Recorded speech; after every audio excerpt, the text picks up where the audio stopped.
কি সুন্দর লিখেছেন কাজী নজরুল ইসলাম। কাজী নজরুল ইসলাম খুব সুন্দর করে বলেছেন, মসজিদেরই পাশে আমায় কবর দিও ভাই, ঠিক কিনা?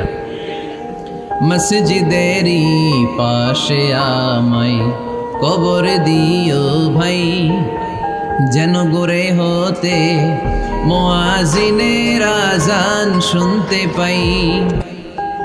আমার গোরের পাশে দিয়ে ভাই নামাজিরা যাবে,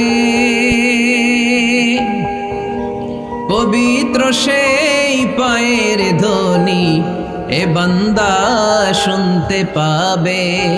গোরা যাবে হতে গুনাহগার পাইবে রেহাই, মসজিদেরই পাশে আমায় কবর দিও ভাই।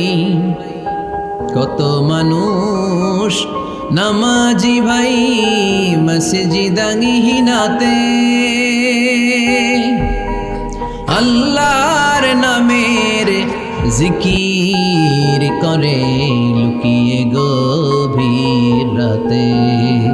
আমি তাদের সাথে ওই আল্লাহর নাম জপতে চাই, আল্লাহর নাম জপতে চাই। পড়েন সবাই, মসজিদেরই পাশে আমায় কবর দিও ভাই, যেন গোরে হতেও মুয়াজ্জিনের আযান শুনতে পাই। চিল্লায় পড়তে হবে আমিন।